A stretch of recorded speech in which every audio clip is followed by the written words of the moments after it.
Welcome back, everyone. This is part 2 of my wiring up an original Singer Bakelite 3-pronged plug because the old wire is tired. It's been around a long time. I wanted to show you here on the inside. You'll see numbers 1, 2, 3, and these coordinate with diagrams you can find online for the 3-pin terminal, which is also notated with 1, 2, and 3, and they also have colors, right?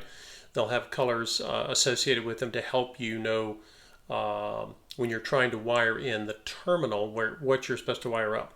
Anyway, I wanted to show this to you guys, and of course you see here this particular plug was wired in as a single lead, and that's what we're going to keep here. I've got one of these little wonderful brass grommeted connectors. They're wire connectors.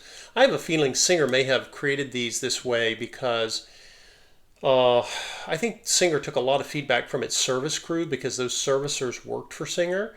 And how can you be more efficient? Well, if you have to solder connections when you're rewiring something, that can take a while. But this allowed them to skip that step. You didn't have to solder these things together. You could simply attach them and with a really nice attachment system. So before we do anything else, I'm going to take the old cord and push in to get these. I've already taken these little pieces here off, and I'll just disconnect. You can see how these little, it looks like a washer, but it's really like a flat brass screw. It's knurled on the outside so you can get a grip on it. It's wonderful, wonderful design. And you see how they had the original wire. You place it clockwise because of course you turn and tighten the securing screw that I just showed you clockwise. Remember, I know it sounds kind of silly when you realize, when you think about it, it's like, oh, of course that's obvious, but it's not. When we're attaching things, you'd be surprised if you come in like this and you go to you go counterclockwise with the wire, and then you go to put the nut on, you might think, hey, why am I having all these problems? Sometimes it's as simple as that. So you learn some of these things the hard way. God knows, I have over time. Anyway, let's go ahead and get the other. And these brass pieces, these brass fittings, to my knowledge, all fit. And they're not specific to one of the 3 slots here. Any of them will work. So we're going to go ahead and I'll just kind of put this on for now. I'll have to take it off again, maybe, but we'll see if that will pick up on the camera for you guys when I get to do it. Okay, so we're going to take, wait a minute, maybe we can't do that because I've got this knot. Now they tied it in a knot here, and you can see the 2 pieces coming out, how they've done this. They kind of, I don't know if that's a square knot or what it is, and they managed to get it to fit in there, right? So we'll see, and we will, here you go. But in order to get this off of here, I'm going to go ahead and cut it so I don't have to untangle this knot. Maybe I want to keep the knot as a memento. So anyway, okay, so now we've got the old wire and the old wall plug here. And again, be very strict, guys, when you inspect things. Sometimes people look at something, oh, it doesn't look too bad. Oh, it'll be no. Be very picky when you inspect cords. I have seen machines with older cords that were in good shape, but those cords were very babied over their lives, and they're unusual. When in doubt, even if you have a tiny little doubt, just get a new cord and wiring. It's very easy to get. It's not expensive, and that way you don't have to think about, oh, how long is my old cord going to last me? And you avoid the issues that can come with old wiring, which you do not want. Okay, now, let's take a look at something here. You'll notice that we've got 2 halves of this wonderfully designed, beautifully designed plug from Singer. It has a shape, I like to call it the smiley face shape, and that tells you which way to orient the plug when you plug it in. Okay, it's not like this, it's not a sad face, because if you do it that way, it will not, it's designed to go in one specific way, so you want to remember that. The other thing to note here is that notice that the opening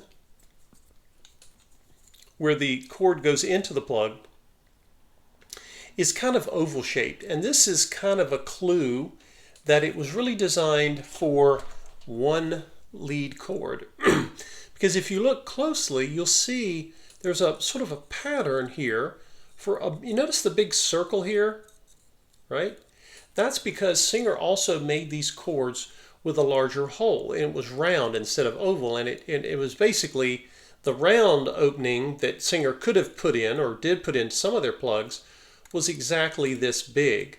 Why? Because that was what you wanted when you were going to do a double lead cord. You need the extra space for the double. You need to get 2 cords through that thing, and that's really hard to do. So if you ever have one of these, they look alike on the outside. You might not even notice, oh, it looks like an old Singer plug.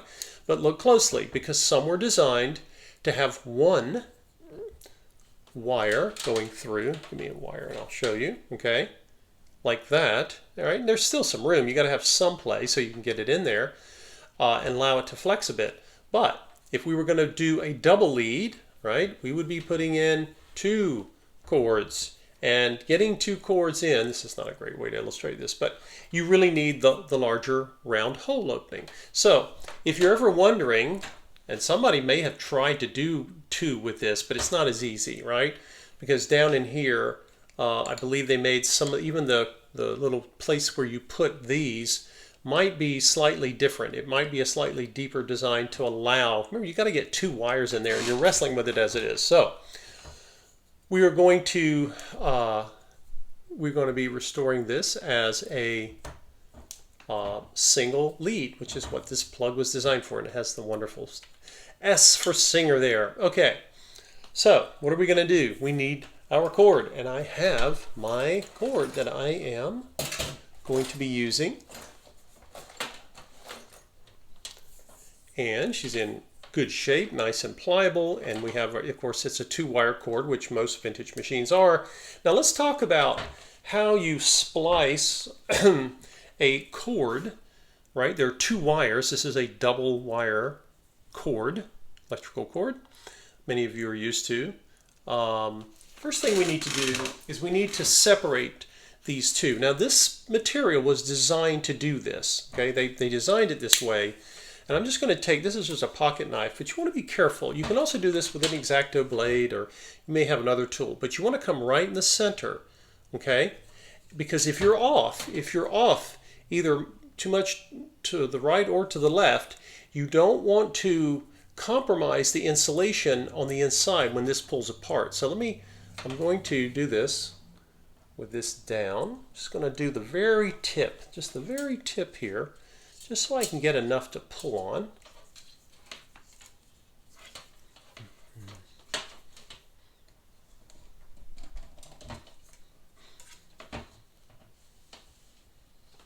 Just pushing down with my little pocket knife here. Again, you may have another tool you prefer to use. And this is a tough one, I'll tell you. But be patient. You don't want to damage it in the process, and I'll show you why in a minute. I'm trying to push away from myself here.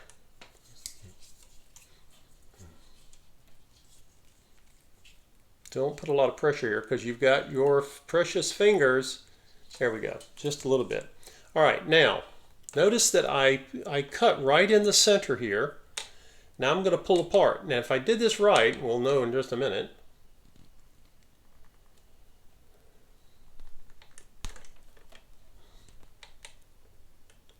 Notice as I pull apart, let's get it in the light here, what you should be seeing is just the color of black insulation. Okay, I hit it right on there. There's a sweet spot.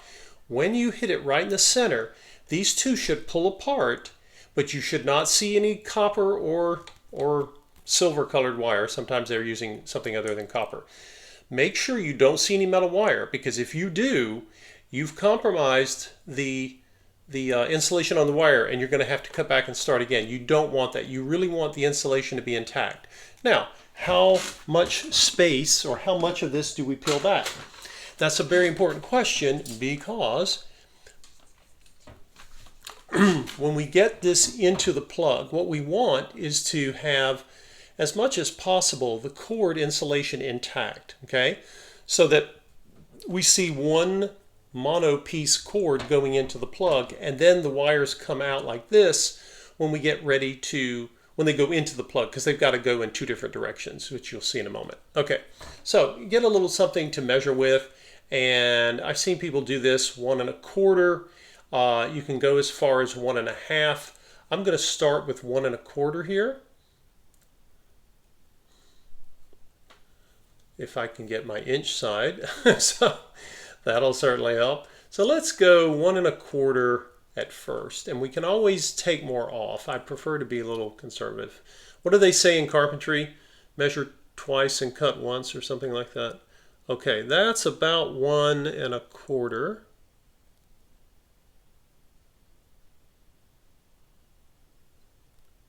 Yeah. The markings on this straight edge are a little strange. Let's see. Yeah, right there. Okay. So I want to come to about here, right? This is where I want my wire separation to stop. And if you're not sure what you've got, just go back and measure it again. It's not hard. Okay, that's about 1 1/4 inches. That's fine. Now, I don't want to come any further, but I can pull it apart more later if I have to. Now, you guys may have different methods of doing this. This is a set of wire crimpers. They're very useful. Some people have other methods, but if you want to spend less time fiddling with your wire as you're trying to strip part of it, because you're going to connect it. So I'm going to come over and I want these to be the same. So I want to come over the same amount. So I'm going to come down and I'm going to estimate that I'm doing this about 3/4 of an inch. So I have enough room for my wires. There we go. That's about 3/4 right there.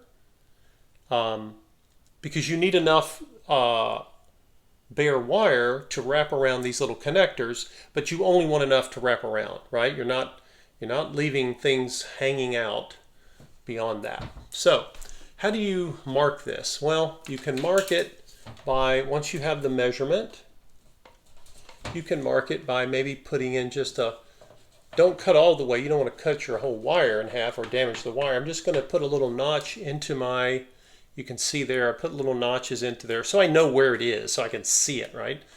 Now I'm going to get a little space here, and I'm going to find the opening for my wire gauge that is closest. And I'm going to find my little cut notch, which I just did. And now I'm just going to take this and just kind of see if I can zoom out. You guys can see more what I'm doing with my hands here. Just kind of curl around. And this is one of those things, guys, you need to kind of practice sometimes. I know it looks rather simple, and it is really. If you squeeze too hard, you will cut into the wire and you will lose some of your wire, and that's not good because you need all of those little strands. Remember the copper wire in here? Because this one is this one's copper, I think. Those strands are all sort of braided together to form what we call a wire, okay? So you'll know if you don't have it deep enough, because when you pull, this piece won't come off. The insulation should slide off without damaging the wire. Now, some people have taken pocket knives and done this, but you got to be real careful, because if you compromise the wire, you may have to start over. And who wants to do that? Okay. So don't be afraid, but it's wire. It's not expensive. Don't be like, when you go to buy wire, you can buy this at most home centers and hardware stores. Tell them what you're doing, or take them a sample of the type of weight, the size wiring you need, and they'll find you what you need. Now I'm just pulling. You can see now it's coming apart, right? Notice, say, why is this taking him so long? I'm doing it purposely slow. I only want enough to cut enough to get this insulation off, and you see it slid right off. Oh, the piece fell on the floor. And if you're not sure, by the way, if you damaged any wire, you can tell. Just look in the piece you took off. There's the old there is the insulation on the new wire I removed, and there's no copper in there. That tells me we're okay. Now, just leave that there bare for a moment. And now we're going to do the other end. Now, find the place where you put a little indentation, not too deep. Again, you're not here to hurt the copper. You just want to make so you can see where to and feel. Sometimes it's also about feeling. I'm going to come down to the second, and as soon as I get to my little spot there, I'm going to do the same thing. I'm going to just twirl it around. Sometimes people will take the wire and twirl it with their hand. That's also whatever your preferred method is. But remember, I'm going slowly. I'm coming up now. I can see it. I can see it coming off. I can pull it off with my fingers sometimes, or even with this pair of crimpers. Okay, and let's see what I do with the other piece. Okay, so my wires look fine. Now, we're not quite ready to go yet because the wires have come unbraided as I've pulled this off, right? So, what are we going to do? Well, the first thing we're going to do is get our hands clean. I'm going to be twisting these wires to get them, tightened up before we put them on the connectors. But in the process of handling all kinds of things, including vintage sewing machine parts, you may get oil or old grease on your hands. Make sure your hands are clean, because anything that you put on here, we're not talking about laboratory, sanitation here, but you don't want grease or oil contaminants getting on the wire, because over time it could cause tarnishing and issues that you really don't want. You're doing this project, you want it to be done and forget about it. So just make sure your hands are clean. You can wipe them off with some rubbing alcohol, or just wash them at the sink and dry them, and you are fine. Okay, hands are clean. Now I'm just going to take these wires and I'm going to just twist them. Again, this is sort of kind of braiding them into one piece because they're kind of frayed, right? Getting them. And how much twist you use is up to you. The main thing is you don't want the wires starting to have split ends, like they say in the old shampoo commercials. All right, now, first thing you want to do is take one of your connectors here, okay? And you're going to take your wire, but you're not putting the wire down into this tube. That's not what that's for, right? This tube is part of your plug that's going to slip onto one of the three prongs on the Singer machine terminal. Okay, so here's what we're going to do. We're going to remember to my earlier point about having something to catch stuff. So I've got my little flat brass securing nut, for lack of a better word, and it's kind of interesting. If you look, one side is flat. Help if I put it in front of the camera. And then the other side is a little it's a little sunken in there, right? So I'm going to use that as the side that's going to cover my wire. So we'll see how this works. The first one, we'll just do the first one here. And remember, there's, of all these, what is that, a hexagon? 1, 2, I think so. There's a little divot, right? One side has a little indentation, and that's what you want to find, because that's where your wire is first going to meet this little connector. I gotta hold it up. It's kind of weird holding it, looking at it. Now I'm coming clockwise. Remember, you want to go clockwise when you wrap this around the base. Now you can see why we wanted to braid it and get it all together. Okay. So it looks something like that, and you can see I'm holding. This thing will go wiggling on you. So kind of once you find that little indentation, you've got your wire in that little divot there. Hold it there. That's kind of not a bad place to hold it. And your wire is going to look something like this. Okay. Now I'm going to take this. I don't know if anyone has noted online anywhere if you should do it, but I'm going to take the part that's not flat. This is kind of sunken in, if you guys can see. Here's the other side, the flat side. Let me hold it up closer to the camera here. And to my earlier point about dropping things on the floor, there's a good example of it. Okay, so let's get this in front of the camera. Okay, so here's the flat side.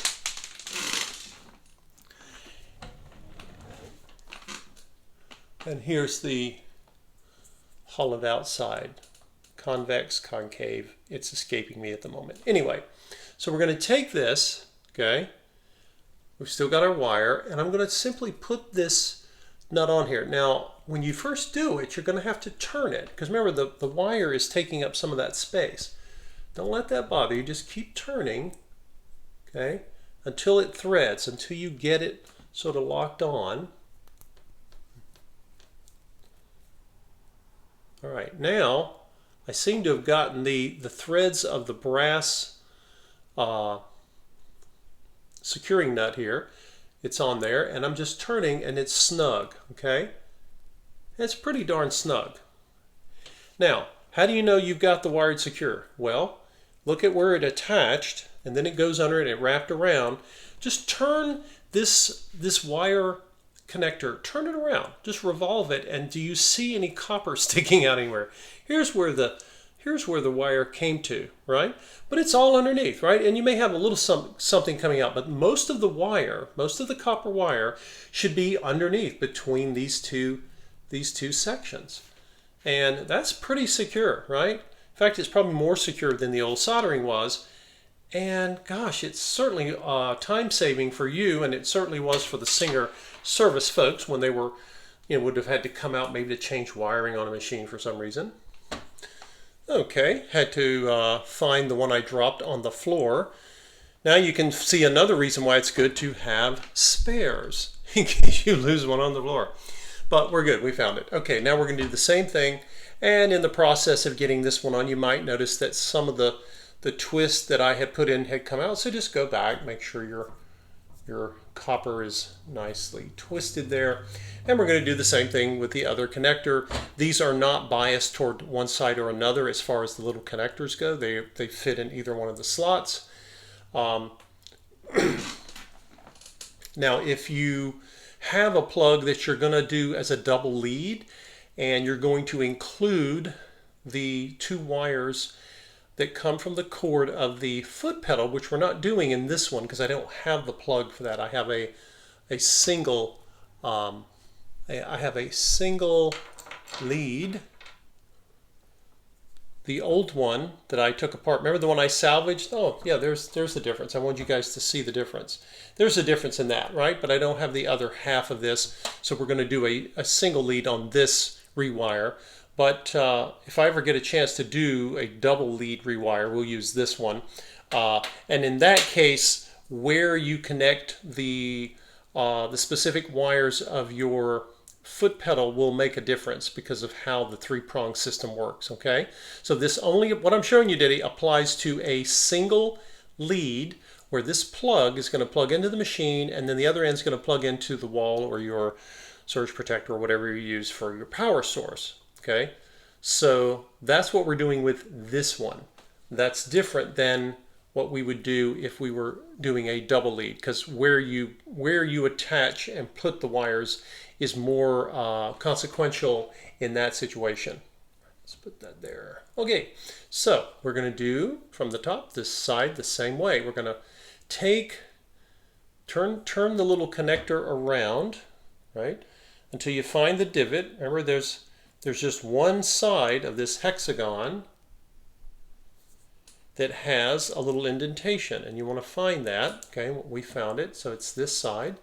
Now take your wire and bring it up as much as you can so that the insulation is just right there. Okay, that gives you more of the copper exposed wire to wrap around. And again, as we did before, go clockwise, wrap around clockwise. If you don't, the little securing nut, maybe it's a nut, maybe that's what it is. It's a really a lovely brass flat nut. Again, I'm using the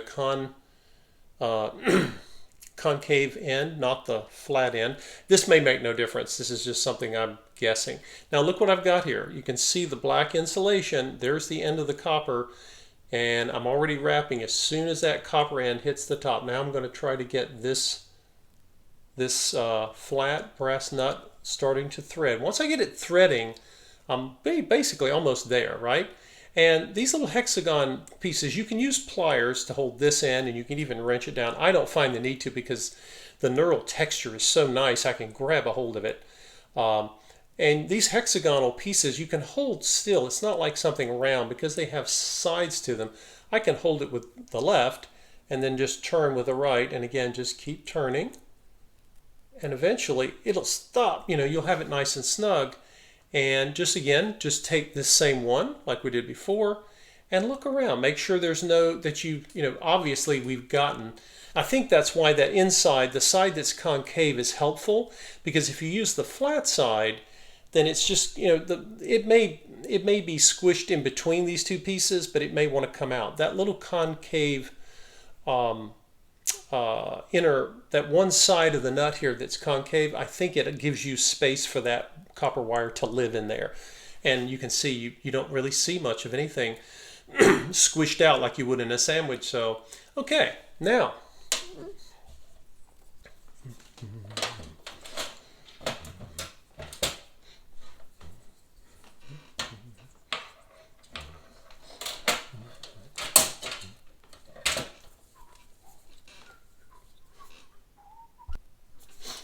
So once you've got these attached, you want to bring up, and I neglected to mention to you, I should have, the half of the clamshell of your Bakelite Singer vintage plug that has the hole. You want to have your cord put through this before you attach these, or you'll be undoing these and redoing them. Or you can come from the other end if you don't have your wall plug attached yet. Either way, but you want to have this on ahead of time. Now,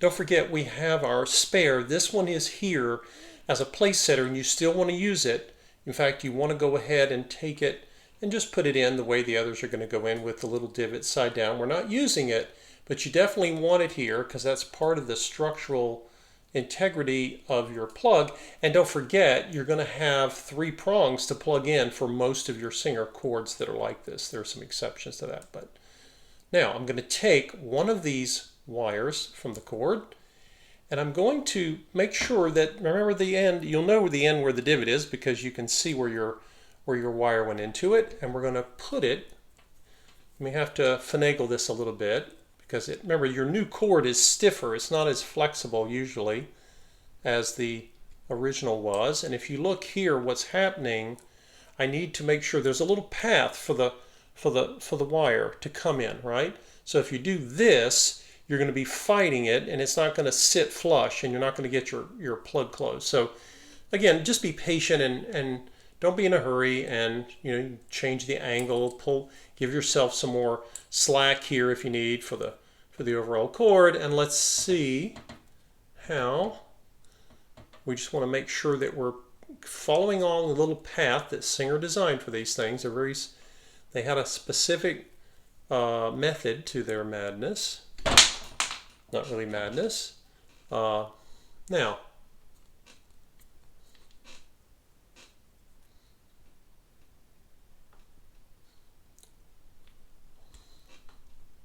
and I could have already done this and then just shown you the final result, but I want you to watch me, you know, finagle with it here, because you will finagle with it. It's not hard, just be patient and see. I got it to go in, and it's actually sitting. It actually isn't popping out. Sometimes they'll pop right out on you, but you can see, if you notice in the light here, let's move the other one out of the way. You can see now, here's that wire where they broke off in a sort of a Y shape. Remember, we pulled back about a 1 1/4 inch. And now I've got this one seated. I just need to do the other one and pick up the other fitting, which I dropped on the floor.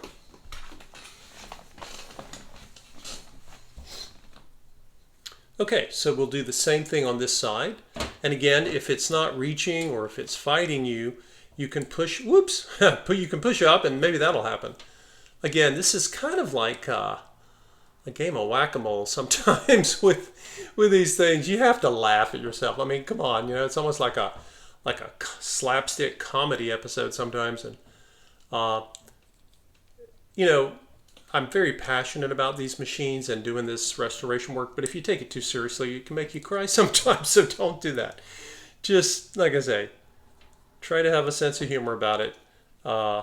And it'll be less painful. So, okay, so now what I want to do, I got this one in place.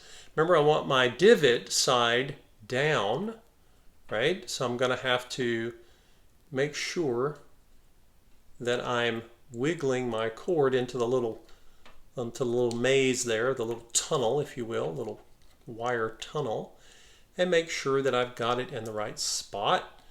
And this is where you will know. Now notice, remember I only had 1 1/4 inch. Maybe I need to pull back a little bit.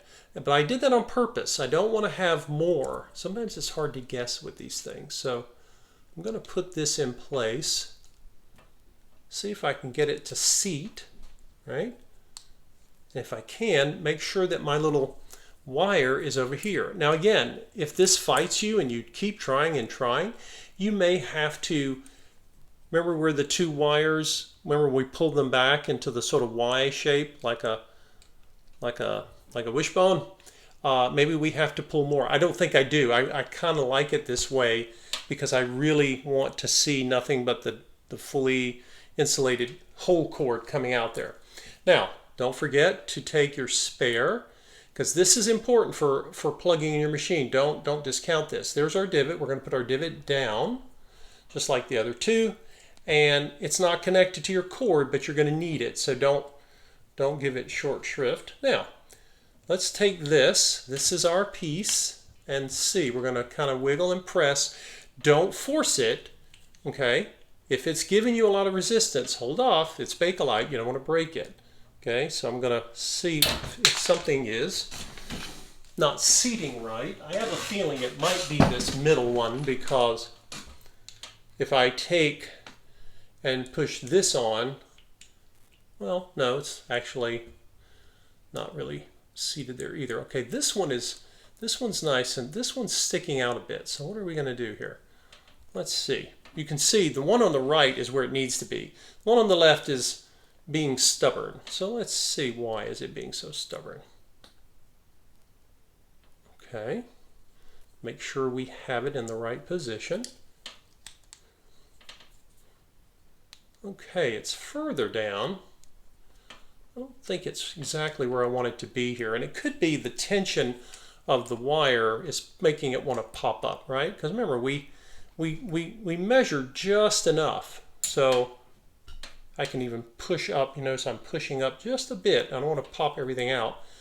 But this is one of those things where you kind of have to wiggle it around and jiggy it around until you get it where it needs to be. And that's just the nature of these, you know. Let's see. This is exciting to watch, I know. Like watching paint dry, maybe.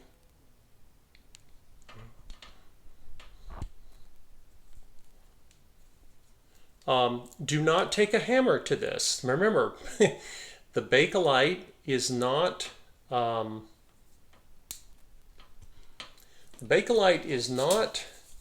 a resilient rubbery plastic. It does not appreciate being hammered on. It does not appreciate high impact. Now, aha. So I'm testing it, and this went on. You heard it snap, but I didn't have to force it. That tells me now. You will notice if you start wiggling this cord, remember we're not secured yet. These things can pop right out on you, and that's where sometimes you have to have a sense of humor, right? You think you get one down, and then the other one messes with you, and as soon as you get it in place, the other one pops out, and it can become a comedy if you will laugh at yourself and remember it's okay. All right, now will it go on this time? Yay! It did. Haha. Now, once you know that it's on, you heard it click, but I didn't have to force it, right? I just put a little pressure. If you have to really clamp down too hard, you're going to break it, and it is talking to you. Even a plug with no brain will speak to you and say, wait a minute, we're not ready, but we are ready here. And you can see we have the nice cord there with no split wires hanging out. Now, hold this together. Remember, it's like a sandwich, and it's going to want to spring out on you. And now it is time for our our bolts and the nuts that are going to go in here. Now, let's see if I can recall which side is which.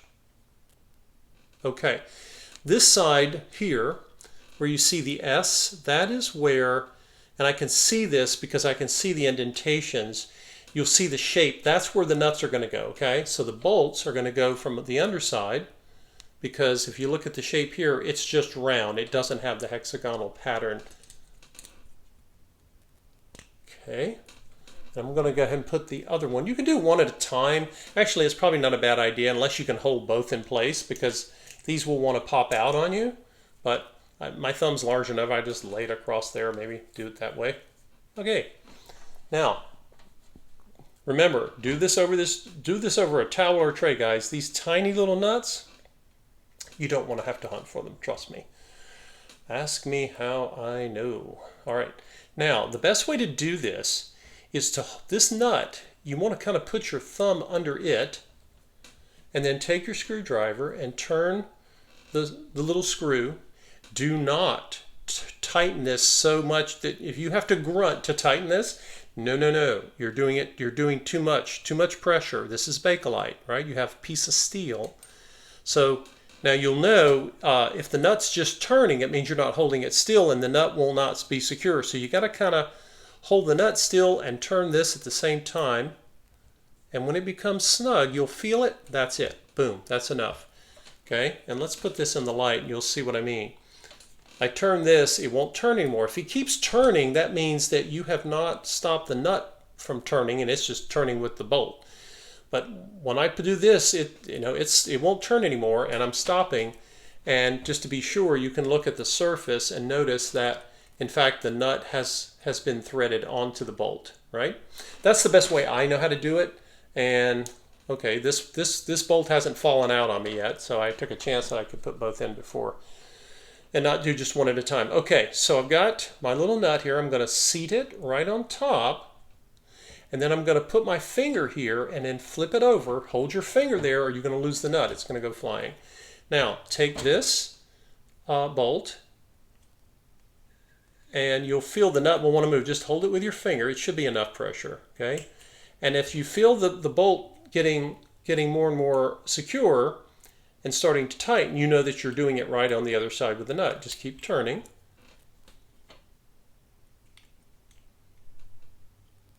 And it stops. That's enough. Okay? Now, this one, notice this side, guys, it's not like this one. That means the nut did not seat as well as it should have.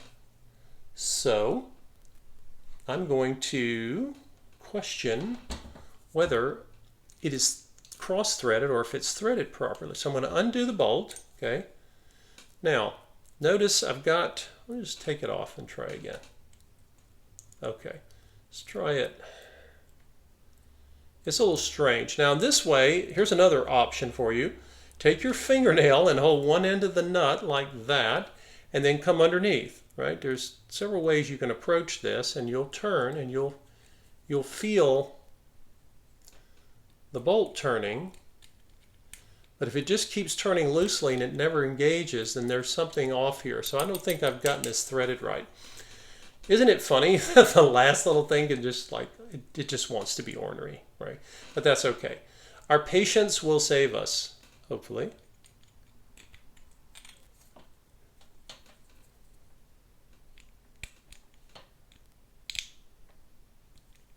So I'm backing out here. I'm actually going to back off just a minute. Now, if you have this problem, another way to do this is, there's another way. I've done this several different ways. Okay, so let's pull the bolt out completely take it out of the plug. And I'll show you another way if you're having a hard time getting the nut to, because you don't want to force that, because if the nut's not screwing on right, it could be at an angle and you don't want to cross thread it. Okay, so I'm going to push the bolt. There we go. Just kind of get it out of there. Now, on the nut end, here's another way to do this. Okay, make sure it's the side with the Singer S, right? Now I'm going to take the nut, and the nut will seat in there because there is a hexagonal pattern inside this round indentation in the plug. Now, push this nut, right, down in there and hold it. Now let's come back with the bolt and see if I can have success this time around.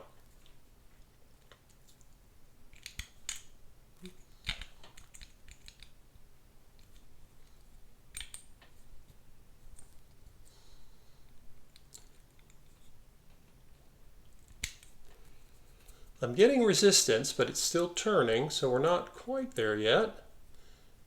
Again, be extra careful, guys. Don't be in a hurry. This Bakelite would have been breakable when it was new, and now it's 70 years old, and it's still great. It still performs very well. Just be aware of that. You would handle, if it were glass, you would handle it differently. Okay. Now, let's see what I managed to get this time around. Okay, so if we look at it in the light, you will see now the nut is below the end of the bolt. Okay, I could probably turn it a little bit more, but if you notice that the nut is below the end of the bolt, she's secure, and it is now looking ready to use. So I will basically, this is the power cord that I'll be using for the 201. I haven't overhauled, I'm in the process of overhauling the 201. When I get it ready, you guys will see this, and then I'm going to also need a new wire for my the Singer foot pedal, the button style foot pedal that I showed you guys, and that is going to be wired into the terminal itself. Okay, and that's how, when you see a single lead like this, that usually means that the foot pedal has been wired somewhere else, because it needs electricity, obviously. But there you go, guys. That is how you wire the amazing and incredibly well-made vintage Singer 3-pronged plug.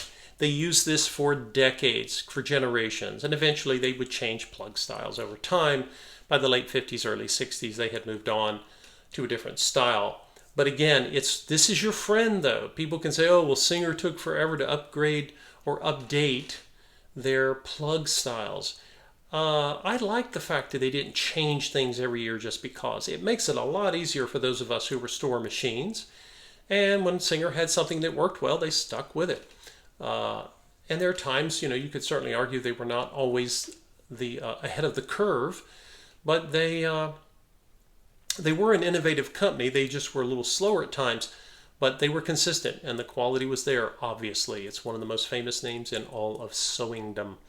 But thanks for watching, guys. This is hopefully more exciting than watching paint dry or grass grow.